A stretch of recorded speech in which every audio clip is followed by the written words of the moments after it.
So you're thinking of breeding Caradina shrimp. Now, Caradina shrimp are relatively easy to breed. They will breed, but keeping their um, keeping their color, the exact color you want, is roughly a pain in the butt. Because if you're breeding, let's say guppies and mollies, and you want to breed shrimp as well, which is what I'm doing. Um, it's gonna be a pain in the butt to cull shrimp. It's gonna be a pain in the butt to find the shrimp. It's gonna be a pain in the butt to grab the shrimp before they mate with a male wild form Neocaridina shrimp. Especially catching them and the babies. And I'm like thinking, yes, it can get rid of these babies, but they're going to default to the wild form anyways. And then it'll get Molly. And that color stays, right? So why do the shrimp always revert to their older form, their wild form?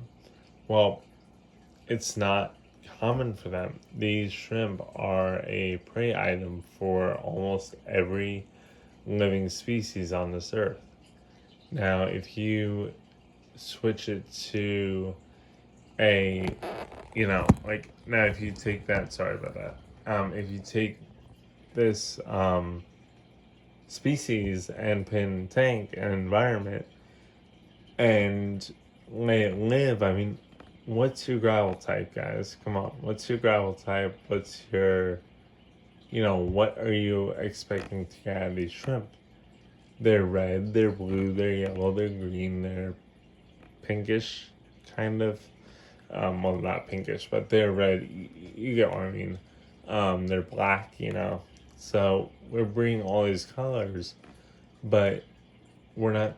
Why are they going back to their older form, or their wild form? Well, if you look at a guppy is okay. Like they don't ever go back to their wild form, because they're genetically bred, and through people bringing them, they have their amazing colors like this. Now, if you go to a breeder and you find good quality fish, a lot of the genetic pool is weaker. So why are we getting terrible shrimp? The fact is, they don't need to. The wild form is like they weren't bred to hold this color. They weren't bred to hold black, blue, yellow, uh, green genes, where mollies, guppies, and even pies and swordtails are. So, in reality, if you, I would say breeding shrimp is easy, but keeping the strain alive is the hardest thing you're ever going to do. Not because it's, the quality of them, but just because you can't. If you breed a high quality shrimp with another shrimp, you're always going to have mixed quality. You're not going to have the same shrimp. You're not always going to have you can't breed a Riley shrimp and get the same shrimp out, is what I'm trying to say. Same thing with mollies, but you're keeping that strain. You don't get a wild form. There's no wild per se gene of molly that you can get through breeding shrimp. So, if you know what I mean, there's no way per se that you're gonna get a wild. You can get wild. Oh, jeez.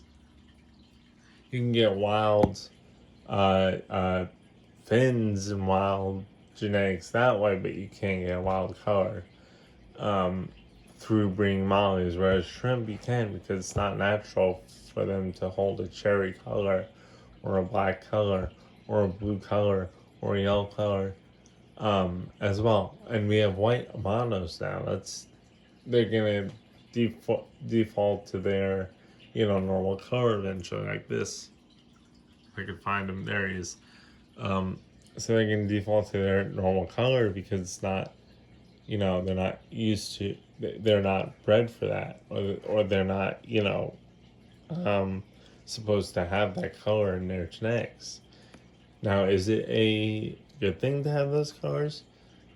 I would say probably not. It's going to be more a pain in the butt for you, especially if you're breeding live bears, to, you know, pick out blue ones, Now, if you don't mind doing that, go for it. But in reality, they're always going to go default. They're always going to go wild form. So why not just keep the wild form near Caradina? Same care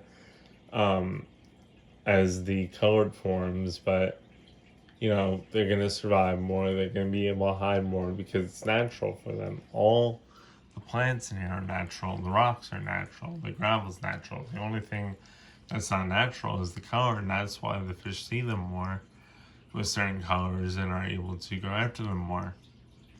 So thank you guys for watching this video, and I hope you learned a lot. And if you have any questions, please put them in the comments below. And this is just my opinion, guys. I make these videos because I want to, put them out there for you guys. And I like to give my opinion on certain color forms of shrimp, fish, and plants as well. There's also an Anubias